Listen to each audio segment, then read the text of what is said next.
What's going on, YouTube? It's your boy, Cam ATL, and welcome back to another MLB High Five video with your boy. Drop a like down below, comment anything in the comment section to enter your name into the $50 giveaway I do every single week on this channel. By the way, this is the last video that you can comment anything in the comment section on to enter your name into that $50 giveaway. I will be announcing the winner on Monday's video. All right? GreenlightDFS.com to join the squad, man. Yesterday, fantastic day. Cashed in on the main MLB as well as sweeped prize picks. Did not miss a single prize pick play. Excited about today as well. We have 7 prize picks plays posted on the MLB access page right now. It's going to be a fantastic slate. I am very excited for tonight. Happy Friday, everyone, right? Is it Friday? Yeah, okay. Happy Friday, everybody. Hopefully everybody has an amazing weekend. Stay safe, all that good stuff. Let's go ahead and get straight into this high five. Not going to keep up too much of your time. You guys know I like to get in and out. There are some players that the Greenlight ranking tool is really popping on, and they're very cheap and good spots. And one of them I'm hoping will be able to get low owned.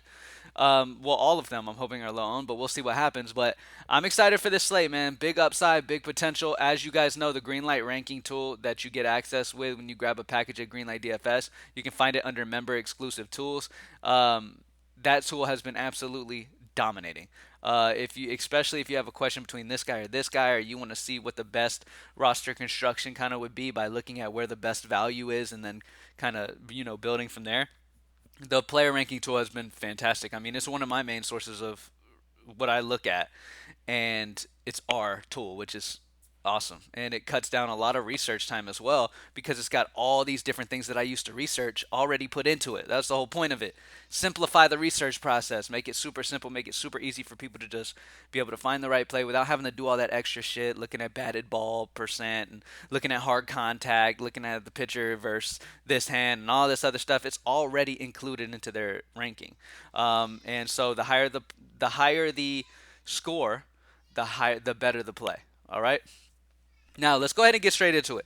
Starting off at pitching, the two pitchers that I really love today is going to be Charlie Morton and David Peterson. As you can see, the top two projected guys on this slate. For me, these guys are kind of far and away the two guys I prefer. It's not very hard for me. You've got David Peterson at home versus a Washington team that's been struggling versus lefties. Then you got Charlie Morton at home versus Miami. I mean, both of these spots are just fantastic spots. Feel pretty damn secure with them. Cash games, GPP, whatever. I'm fantastic. I feel good about both of these guys. Both have fantastic K rates.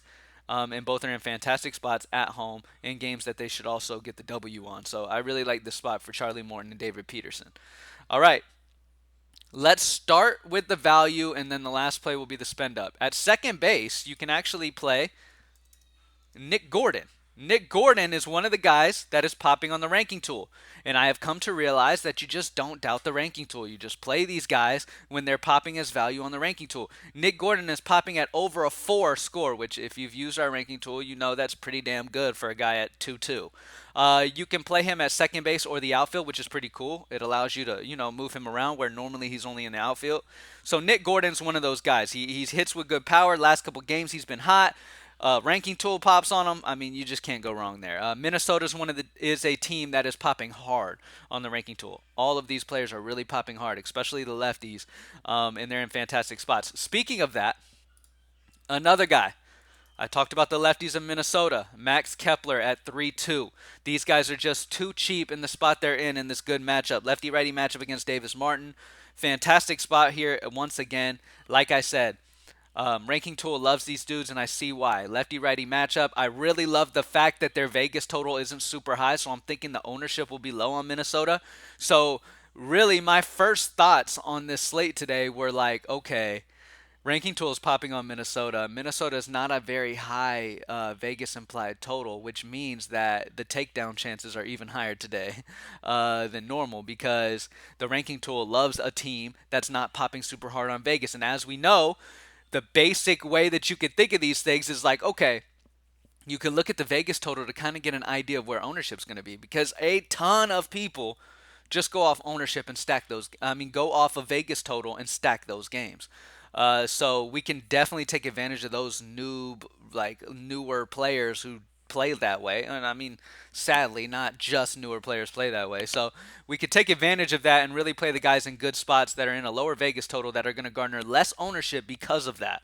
But are popping with the numbers behind the scenes. Nick Gordon and Kepler, fantastic numbers all throughout here in this matchup. Definitely get these guys in because they're cheap value plays. And Minnesota is my one of the sneaky GPP stacks I love for today because I just don't think their ownership is going to be high. And honestly, for all three of these bats, I don't think their ownership's going to be high. Let's talk about another guy who's coming back to the lineup, Yordan Alvarez. I need to put his projection in because he hasn't been in, but he's expected to be back today. So I will adjust that projection in the Greenlight Optimizer. Yordan Alvarez. Yordan Alvarez is the best ranked batter of the day on the ranking tool, which is very exciting to me because we already know Yordan Alvarez is great versus lefties, and he's great versus righties. But we already know that a lot of people won't play a guy if it's lefty-lefty.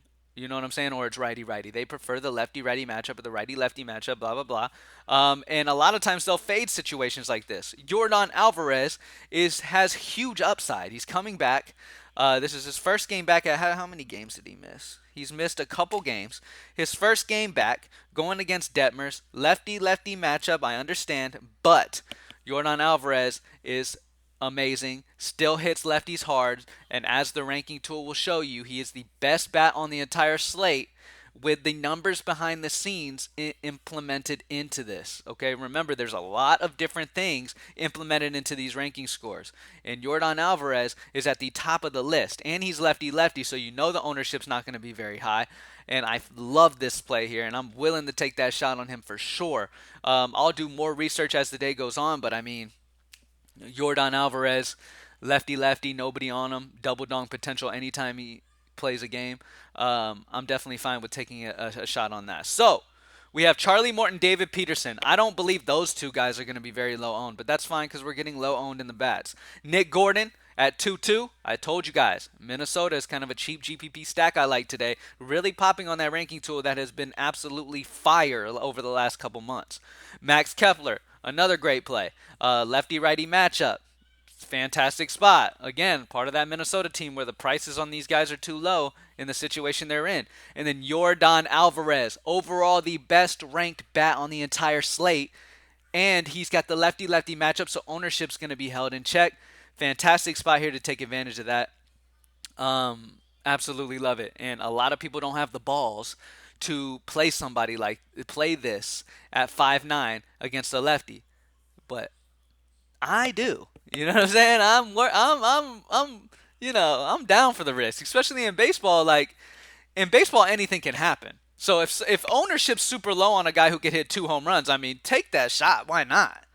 Especially a guy like Yordan Alvarez, who's great versus lefties and righties. So it's a fantastic spot here for Yordan, and I'm excited that we're going to get some low ownership. I would expect out of him. All right. Thank you guys for joining me as always. GreenlightDFS.com. Join the squad. Take advantage of all the tools we have available at Greenlight, man. Thank you guys for joining me as always. Me and the developer are almost finished, especially with Thursday nights for the NFL season opener between the Rams and the Bills. We're almost done getting the tool ready for that, for the prop stuff. So I'm excited. Still waiting on Prize Picks to drop some more lines. Right now they only have like the passing yards and the receiving yards. They don't have any like rushing guys or stuff like that, and they still have more guys they need to add for this first slate of the season. So we're kind of waiting on that, but once we get that, I mean, we're going to drop that NFL tool and you'll have that as well with your NFL access. All right. College football tonight. Not sure if we're playing DFS for college football tonight because the double ups aren't very good, and as you guys know, I recommend y'all play single entry double ups. Most consistent way to profit. First slate of college football, we put up crazy numbers and almost got takedowns in GPPs and stuff. So I get it. If you guys want to play some GPPs, I mean, I can work on it and I'll put something together. Most likely I will put something together. But the double ups aren't very good. So just play, down a little bit. Don't bet a crazy amount because, like I said, double ups are where you really want to put most of your bankroll. You don't want to put most of your bankroll in a GPP. But tonight will probably be leaned more. For college football, at least, will be leaned more towards a GPP type build because double ups just aren't worth joining. So definitely temper your betting amount a little bit and save it for Saturday slates where the double ups will be much bigger. All right. Thank you guys for joining me, man. Y'all have a fantastic weekend. Have a great Friday. Stay safe, stay COVID free, and I'm out. Peace.